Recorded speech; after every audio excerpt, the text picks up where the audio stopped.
ഇന്നൊരു മീൻ കറിയുടെ റെസിപ്പി കണ്ടല്ലോ. നല്ല കുറുകിയ ചാറോടുകൂടി ഹോട്ടലിൽ നിന്നൊക്കെ കിട്ടുന്ന അതേ ഒരു ടേസ്റ്റിലുള്ളൊരു മീൻ കറി നമുക്ക് ഉണ്ടാക്കാം. അപ്പോൾ ഞാനിവിടെ അയില മീൻ എടുത്തിട്ടാണ് ഈ ഒരു കറി ഉണ്ടാക്കുന്നത്. നമുക്ക് തേങ്ങയൊന്നും അരക്കേണ്ട ആവശ്യമില്ല. അല്ലാതെ തന്നെ നല്ല കുറുകിയ ചാറോടുകൂടി, കൂടുതൽ ചാറോടുകൂടി തന്നെ നമുക്ക് ഈ ഒരു കറി ഉണ്ടാക്കിയെടുക്കാം. അപ്പോൾ നിങ്ങൾക്ക് ഏത് മീൻ വെച്ചിട്ട് വേണമെങ്കിലും ഈ ഒരു കറി ഉണ്ടാക്കാം. അപ്പോൾ ഈ ഒരു കറി എങ്ങനെ ഉണ്ടാക്കുന്നത് നോക്കിയാലോ. അതിനു മുമ്പ് വീഡിയോ കണ്ടിട്ട് ഇഷ്ടമാവുകയാണെങ്കിൽ ഒന്ന് ലൈക്ക് ചെയ്യണം, അതുപോലെ തന്നെ സബ്സ്ക്രൈബ് ചെയ്ത് സപ്പോർട്ട് കൂടി ചെയ്യണം. അപ്പോൾ നമുക്കിതെങ്ങനെ ഉണ്ടാക്കുന്നത് നോക്കാം. അതിന് വേണ്ടിയിട്ട് ഞാനിവിടെ ഒരു മൺചട്ടി അടുപ്പത്ത് വെച്ചു.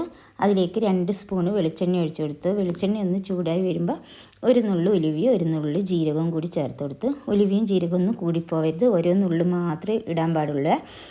എന്നിട്ട് അതിലേക്ക് ഒരു 5 വെളുത്തുള്ളി ചെറുതായിട്ട് കട്ട് ചെയ്തത്, അതുപോലെ തന്നെ ചെറിയൊരു പീസ് ഇഞ്ചി ചെറുതായിട്ട് കട്ട് ചെയ്തതും കൂടി ചേർത്ത് കൊടുത്ത് അതൊന്ന് വഴറ്റിയെടുക്കുക.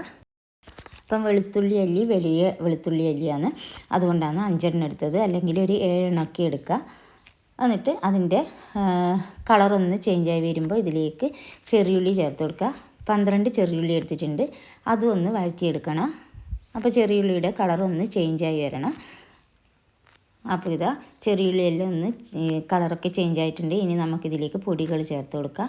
1/2 ടീസ്പൂണ് മഞ്ഞൾപ്പൊടി, 2 ടേബിൾ സ്പൂണ് മുളക് പൊടി, 1 table spoon Kashmiri chilli, 1 table spoon എരിവുള്ള മുളക് പൊടിയാണ്.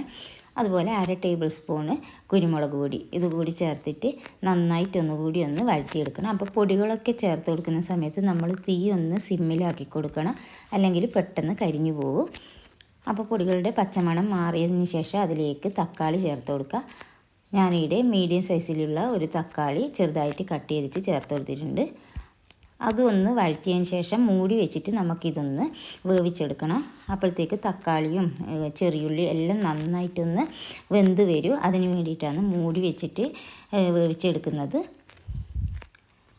അപ്പോൾ ഇതാ തക്കാളിയും ചെറിയുള്ളിയെല്ലാം നന്നായിട്ട് വെന്ത് വന്നിട്ടുണ്ട്. ഒരു 2-3 മിനിറ്റ് മൂടി വെച്ച് വേവിച്ചെടുക്കുമ്പം തന്നെ അതെല്ലാം ഒന്ന് ഉടഞ്ഞ് വരും.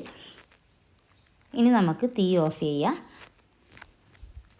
ഇനി ഒരു മസാല ഒന്ന് ചൂടാറിയതിന് ശേഷം നമുക്കതൊരു മിക്സിയുടെ ജാറിൽ ഇട്ട് കൊടുക്കണം.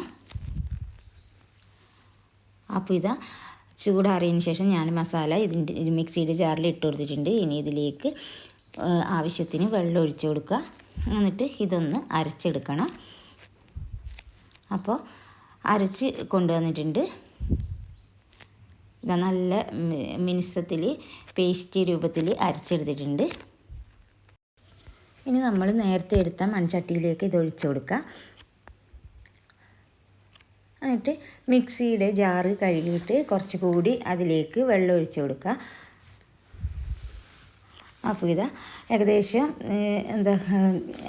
ആവശ്യത്തിനുള്ള വെള്ളം ഒഴിച്ചെടുത്തിട്ടുണ്ട്. ഇനി ഇതിലേക്ക് 2-3 കുടംപുളി ചേർത്ത് കൊടുക്കുക. പിന്നെ 2-3 പച്ചമുളക്, ആവശ്യത്തിനുള്ള ഉപ്പ്, ഇതൊക്കെ ചേർത്തിട്ട് ഒന്നുകൂടി ഒന്ന് മിക്സ് ചെയ്തെടുക്കുക. അപ്പോൾ ഒന്നുകൂടി ഇളക്കിയതിന് ശേഷം നമുക്ക് തീ ഓൺ ചെയ്തിട്ട് ഇതൊന്ന് മൂടി വെച്ചിട്ട് ചെറുതായിട്ടൊന്ന് തിളച്ച് വരട്ടെ. അപ്പോൾ ഇതാ കറി നന്നായിട്ടൊന്ന് തിളച്ച് വന്നിട്ടുണ്ട്.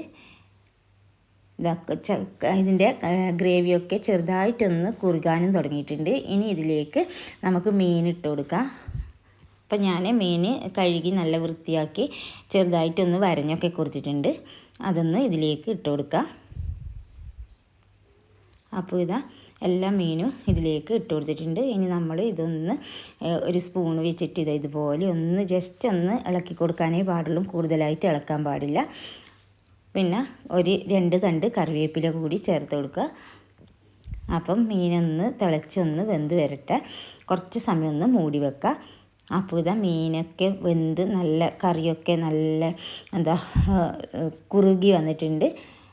ഈ ഒരു സമയത്ത് ഒന്ന് ചുറ്റിച്ച് കൊടുക്കുക മാത്രം ചെയ്യുക. നമ്മൾ പിന്നെ കയ്യിലിട്ട് ഇളക്കുമ്പോഴത്തേക്ക് പെട്ടെന്ന് മീൻ പൊട്ടിപ്പോവും. അതുകൊണ്ട് കയ്യിലിട്ടിട്ട് അധികം ഇളക്കിയെടുക്കരുത്. അപ്പോൾ ഇത് നമ്മുടെ മീൻ കറി ഏകദേശം ഇവിടെ റെഡി ആയിട്ടുണ്ട്. ഇനി ഇതിലേക്ക് അവസാനമായിട്ട് കുറച്ച് പച്ച വെളിച്ചെണ്ണ കൂടി ചേർത്ത് കൊടുക്കുക. ഒരു 1/2 ടേബിൾ സ്പൂണ് പച്ച വെളിച്ചെണ്ണ ഒഴിച്ചു കൊടുത്താൽ മതി. അപ്പോൾ നമ്മുടെ കറിയുടെ റെഡി ആയിട്ടുണ്ട്. നല്ല അടിപൊളി ടേസ്റ്റാണ് ഈ ഒരു മീൻ കറി. ചോറിൻ്റെ കൂടെ മാത്രമല്ല, നമുക്ക് വേറെ എന്തിൻ്റെ കൂടെയും, ചപ്പാത്തി പുട്ടിൻ്റെ കൂടെയൊക്കെ നല്ല അടിപൊളി ടേസ്റ്റാണ്. അപ്പോൾ നിങ്ങൾ എന്തായാലും ഒന്ന് ഉണ്ടാക്കി നോക്കി ഇതുപോലെ, എന്നിട്ട് നിങ്ങളുടെ അഭിപ്രായം അറിയിക്കുക. അടുത്തൊരു വീഡിയോ ആയിട്ട് കാണുന്നത് വരെ താങ്ക് യു.